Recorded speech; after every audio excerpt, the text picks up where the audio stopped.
welcome to the Connecticut Cannabis Chamber of Commerce. My name is Zach Van Luling, and I'm the director of the Chamber. On behalf of our president, Adam Wood, and co-founders Deborah Cavanis of Bridgeport and Dan Glissman of Hartford, we thank you for joining us for a special post-session legislative debrief with Representative Mike D'Agostino. As chair of the General Law Committee, D'Agostino played a crucial role in legislative efforts to decriminalize, legalize, and regulate cannabis here in Connecticut. He sat down with the Chamber's Jennifer Feld to discuss the impact of legislation passed during the 2022 session and what cannabis entrepreneurs in the state should expect in the months and years to come. You can learn more about the Chamber and our work by visiting ctcannabischamber.org. Thank you so much for joining us, and let's get right to it.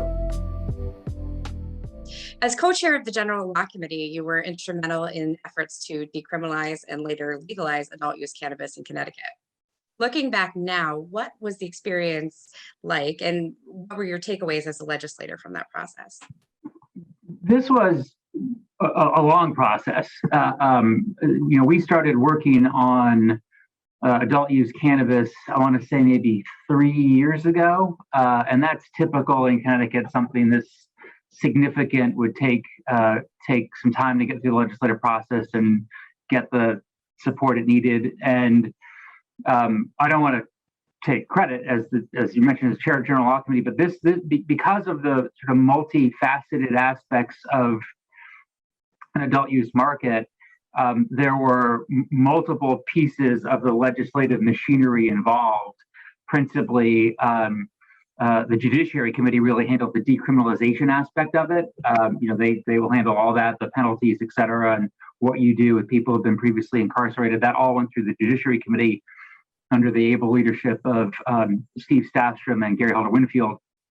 The General Law Committee that I chair with Senator James Maroney handled the regulatory aspect, the regulatory program that we were going to put in place for this new marketplace. And we were a little ahead of the game there because the General Law Committee oversees the medical cannabis marketplace and medical field, which has been well established in Connecticut for 13 years now. And then the Finance Committee needed to handle all the revenue pieces, taxation pieces. We're allowing municipalities to get a piece of revenue if they allow sales in their jurisdictions. So there really were these three core components to the bill that eventually we passed. And then, of course, you needed support from, obviously, the administration, DCP in particular, the Department of Consumer Protection, which handles oversight. And then, obviously, this doesn't happen without the governor's support. So it really was a multifaceted approach, two different branches of government working together, and then all those different pieces of the legislature moving together. So it was quite a piece of legislation to get through and get done. This year, you helped shepherd HB 5329 through passage, which aims to address several gaps in Public Act 21-1 from last year. Can you tell us a little bit about the changes made to advertising and the so-called gifting rules? Yes, I will. A little bit of context, though, just for that bill. So obviously, we passed the overall adult use bill last year, again, after several years. And this is important for context for anybody listening. This legislation, more than any other, but this happens all the time in Connecticut, right? We knew going in that this was going to be a piece of legislation, a law, a statutory scheme, a regulatory scheme that was going to continually evolve. That you've seen that in other states with the cannabis marketplace. We see that, of course. An analogy, for example, are our liquor laws in Connecticut, which the General Law Committee also regulates, our beer and wine and liquor laws. Those have been around for almost 100 years since Prohibition, and they are continually changing every year. There's always tweaks you make. There's always changes you make to adapt to the marketplace. Craft beers didn't exist, right? Until a couple of decades ago, and certainly not to the extent that they do now. I mean, we've made changes to our marketplace to really adapt for what the consumer is seeing and what we want to do in a regulatory marketplace. So that's context for cannabis that I think is important for people to understand, that this is not going to be a static regulatory scheme or statutory scheme. We didn't pass it and then it's not fire and forget. And in fact, we built into the act that we passed mechanisms for further evolution, including the establishment of the Social Equity Council, which we actually charged by law to meet and come up with additional changes to recommend to the structure that we were putting in place, get more input from different stakeholders, make some changes. So we went into this legislative session knowing that there were going to be recommendations from Social Equity Council, things that we were already starting to see percolate in the marketplace in reaction to the regulatory scheme that we were putting in place.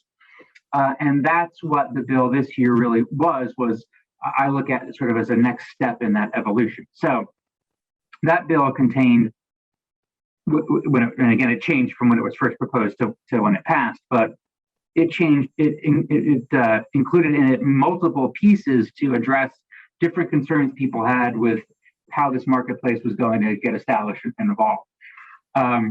Several of those were recommendations from the Social Equity Council, adding more social equity applicants, for example, another mechanism to do that. So that's in that bill. There were concerns that have been raised that we tried to adjust in the original bill that we thought we needed to look at again, and that had to do with the advertising and particularly the billboard advertising, which I know you'll ask me about, but that's in the bill as well. And then there were some other pieces in it, but then another, including, for example, I think it's important to recognize, we also eliminated the fees for the medical patients. One of the main concerns when we passed the adult use marketplace was we don't want to undermine the well-established and mature medical cannabis marketplace and cannabis community.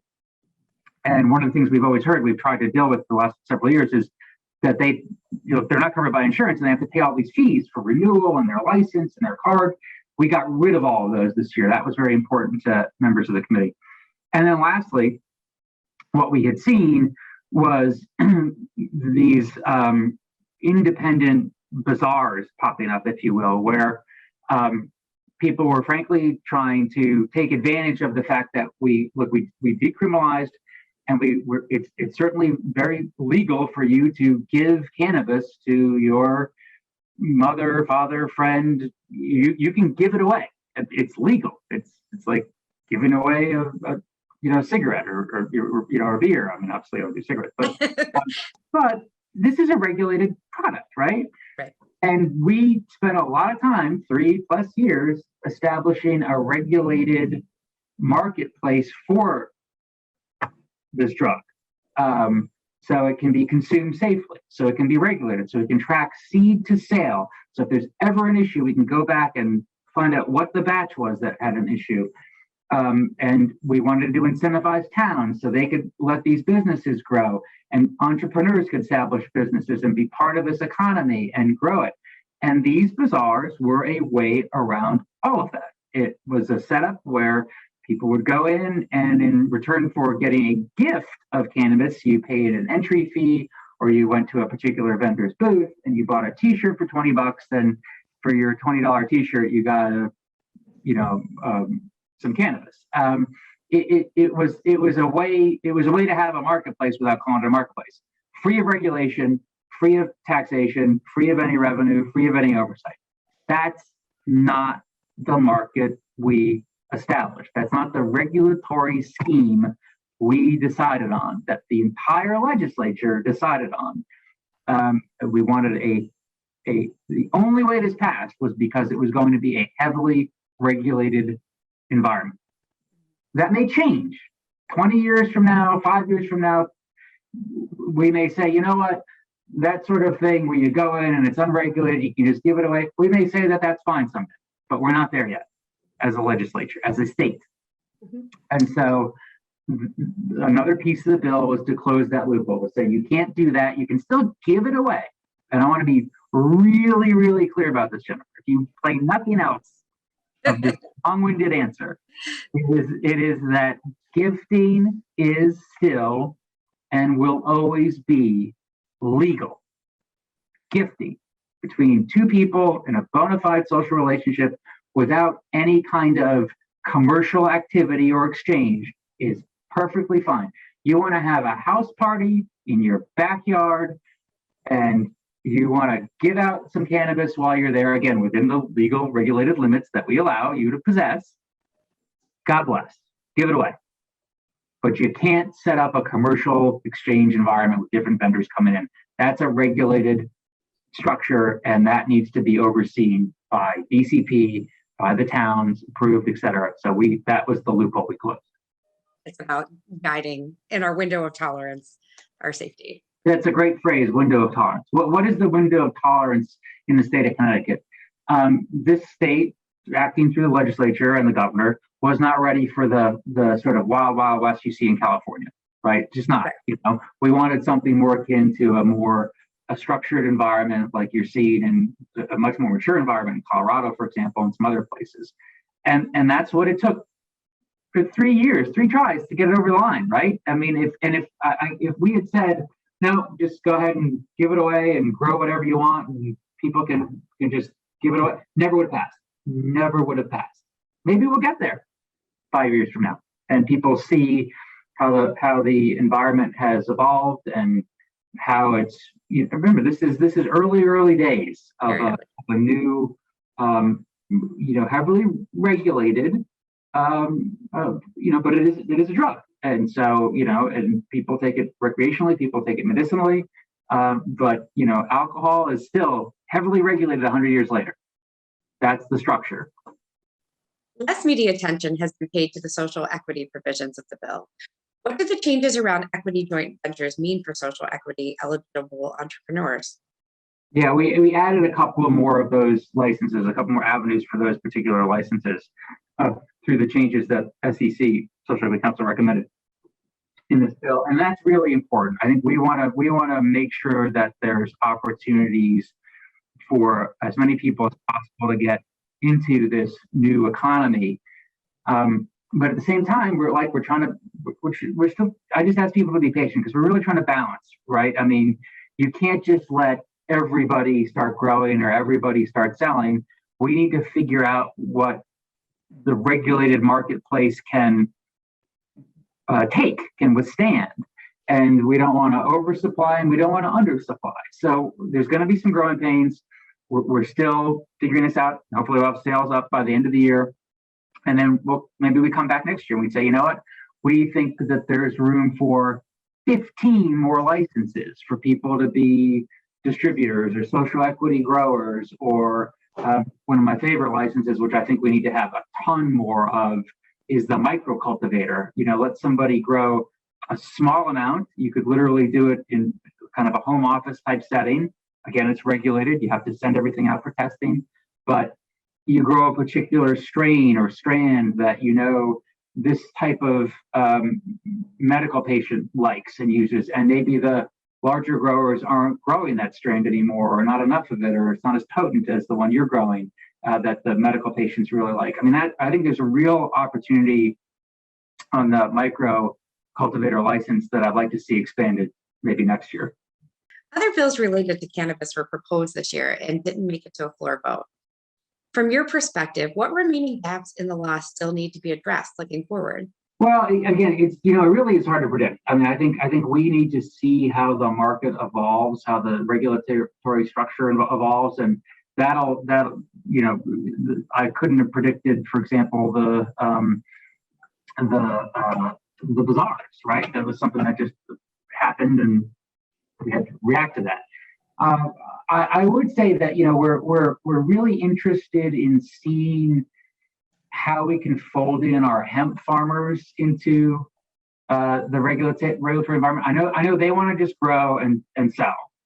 We didn't allow that just flat out this year. We need to look at that and make sure that they understand that it's not simply a matter of growing and putting it out in the marketplace, that the grower, that they would have to follow the same, very structured regulatory scheme that our current growers follow. And that means security, that means testing, that means inspections, that means tracking, again, that seed to sale tracking. I mean, this is something that I think the hemp farmers need to understand, that this is not simply we're going to wave a wand and bless it and you can grow and start selling. If you're going to want to be part of this regulated structure, you got to be part of a regulated structure.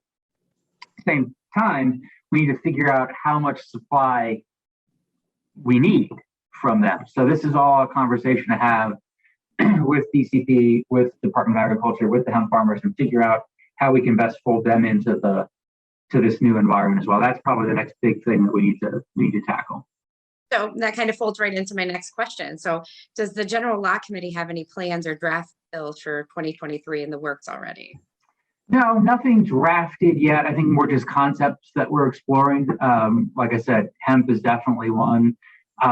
We want to see how the license process plays out this year, and I think definitely we will. I think it's almost a certainty we'll have a bill next year about what types of licenses we want to expand, how we make that process easier, and having the benefit of going through it.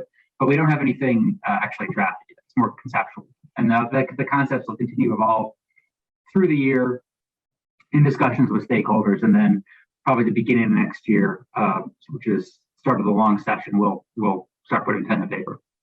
I think it's going to be really exciting as we start to see some of these realities come into play of the licenses being awarded and how this is rolling out. And every session, I would expect every session there will be cannabis related bills. I really would. I mean, every session we have a liquor related bill. I don't see any reason why once this product matures in terms of the regulatory scheme and the economic scheme that you're going to just see every year, we're going to be tweaking it.